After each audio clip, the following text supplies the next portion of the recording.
মৰমৰ ছাত্ৰ-ছাত্ৰীসকল, আজি আমি দশম শ্ৰেণীৰ সাধাৰণ গণিতৰ বাস্তৱ সংখ্যা অধ্যায়ৰ কেইটামান এমচিকিউ কৰি দিবলৈ লৈছো।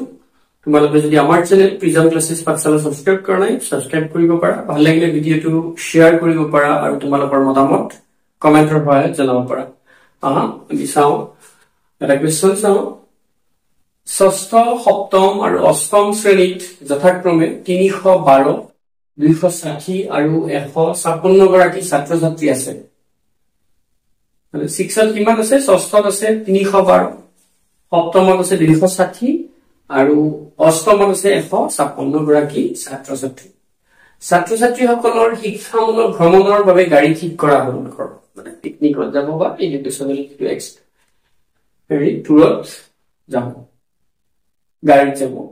যদি আটাইকেইখন গাড়ীত সমান সংখ্যক ছাত্ৰ-ছাত্ৰী কঢ়িয়ায়, গোটেই গাড়ী বিলাকত সমান সংখ্যক একে ধৰণৰে গাড়ী লোৱা হৈছে আৰু সমান সংখ্যক ছাত্ৰ-ছাত্ৰীয়ে কঢ়িয়াব। 50 জনকৈ যদি প্ৰতিখনতে 50, 60 জনকৈ যদি প্ৰতিখনতে 60 বা 40 হলে প্ৰতিখনতে 40 বা 30 হলে প্ৰতিখনতে 30। আৰু প্ৰতিখন গাড়ী একে শ্ৰেণীৰ ছাত্ৰ-ছাত্ৰীয়ে উঠায়। আৰু কি মানে যি উঠাব প্ৰত্যেকখন গাড়ীত একে ধৰণৰ মানে কি ছাত্ৰ-ছাত্ৰীয়ে উঠাব, বেলেগ ছাত্ৰ-ছাত্ৰী নুঠায়। একে ক্লাছৰ ছাত্ৰ-ছাত্ৰী উঠাব আৰু একে ক্লাছৰ উঠালে আৰু ইহঁতৰ কি হব? ছাত্ৰ-ছাত্ৰীবোৰ একে ক্লাছৰ হব আৰু সমান সংখ্যক থাকিব লাগিব। মানে ক্লাছ সাপোজ ক্লাছ 6ৰ কাৰণে 4খন গাড়ী হল, তাতে প্ৰতিখনতে 30 জনকে ধৰিলো। ক্লাছ 7ৰ কাৰণেও 5খন হব পাৰে, তাতেও কিন্তু 30 জনকে হব।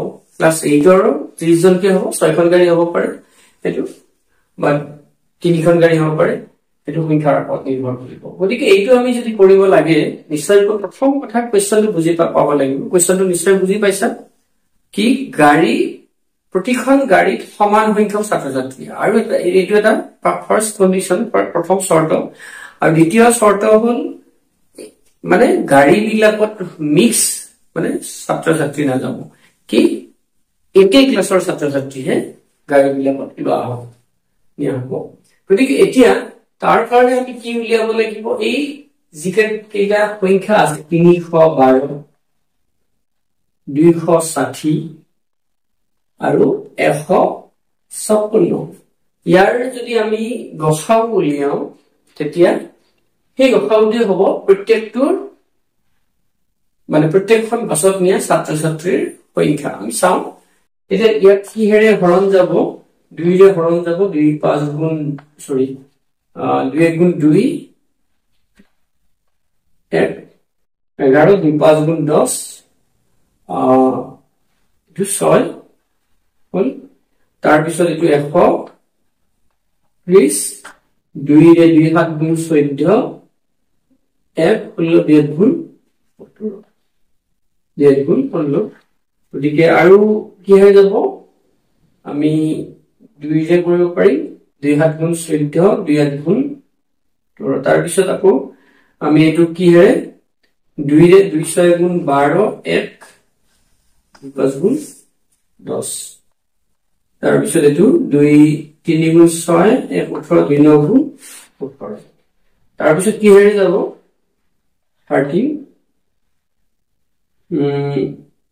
13 6 গুণ 78, 13 5 গুণ 65, 13 3 গুণ 39। আৰু আটাইকেইটা হৰণ নাযায়। আমি যদি গসাগু উলিয়াব লাগে আটাইকেইটা হৰণ যোৱা হব লাগিব। আমি হৰণ গলেহে আমি হৰণ কৰি থাকিম। লসাগুত কি হয়? যিকোনো এটাতকে বেছি সংখ্যা হৰণ গলে আমি হৰণ কৰো। এইটো ছুটি নিয়মৰ গসাগু উলিয়াৰ নিয়ম। গতিকে এতিয়া গসাগু বুলি কলে এতিয়া কি হব? এইকেইটা সংখ্যাৰ গসাগু কি হব? 2 পূৰণ 2 পূৰণ 13, গতিকে 2 গুণ 4, 13 গুণ 52। গতিকে আমি প্ৰতিখন গাড়ীত যদি 52 জনকে তাৰমানে কি যায় ছাত্ৰ-ছাত্ৰী উঠে আৰু একে ক্লাছৰ হয়, তেতিয়া সমান সংখ্যক ছাত্ৰ যাব আৰু ক্লাছটোও বেলেগ ক্লাছ নহয়।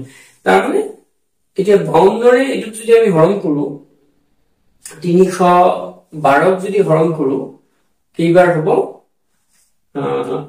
6 বাৰ। মানে 312 আছে এইটো কিহৰ কাৰণে ক্লাছ 6ৰ কাৰণে তাৰ পিছত কিমান আছে 260 আছে ক্লাছ 7ৰ কাৰণে 156 আছে ক্লাছ 8ৰ কাৰণে ষ্টুডেন্ট এতিয়া 52ৰে গখাও এইকেইটাৰ গখাও 52 মানে 52ৰে এইটোকো হৰণ যাব এইটোকো হৰণ যাব এইটোকো হৰণ যাব ঠিক আছে 52ৰে যদি আমি এইটো হৰণ কৰো কেইবাৰ যাব 6 বাৰ মানে ক্লাছ 6ৰ 6খন গাড়ী লাগি আমাৰ এইটো যদি 52ৰে হৰণ কৰো কিমান বাৰ যাব 4 5 বাৰ যাব 5খন গাড়ী লাগি আৰু এইটো হৰণ কৰিলে 3 বাৰ যাব 3খন গাড়ী লাগি আমাক যদিও গাড়ীৰ সংখ্যা উলিয়াব দিয়া গাড়ীৰ সংখ্যাটো উলিয়াব দিব পাৰে গতিকে আমি এইকেইটা কি উলিয়াইছো গখাগু উলিয়ালে আমাৰ কি পালো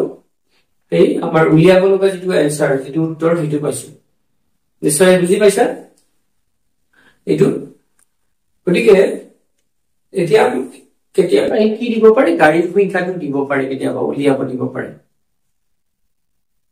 তাৰপিছত নেক্সট এটা কোৱেশ্চন চাবা গখাও 16 xৰ গখাও কিমান 8 লখাগু হিহতৰ কিমান 48 গতিকে 16 আৰু xৰ যদি গখাগু তাৰমানে সংখ্যা দুটা কি আছে 16 আৰু x আমি জানো সংখ্যা দুটাৰ পূৰণফল দুটা সংখ্যাৰ পূৰণফল হিহতৰ গখাগু আৰু লখাগুৰ পূৰণফলৰ সমান 8 * 48 গখাগু কিমান 8 আৰু লখাগু কিমান 48 গতিকে এইটো হ'ব ফৰ্মুলা মতে আমি কৰিছো সূত্ৰ মতে সংখ্যা দুটা এটা সংখ্যা 16 আনটো সংখ্যা x 16 * x আৰু গখাগু পূৰণ লখাগু গতিকে x = ইয়াৰ পৰা আমি উলিয়ালে কি হ'ব x = আমি ইয়াতে উলিয়াইছো আৰু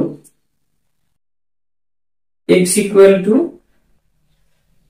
8 * 48 আৰু তলত এইটো 16 আহিব 16 3 গুণ 48 গতিকে 3 গুণ 24 গতিকে সংখ্যাটো কি হ'ব আনটো সংখ্যা হ'ব 24 হ'ব নিশ্চয় বুজি পাইছা আজি আমি ইমানতে সামৰিছো ধন্যবাদ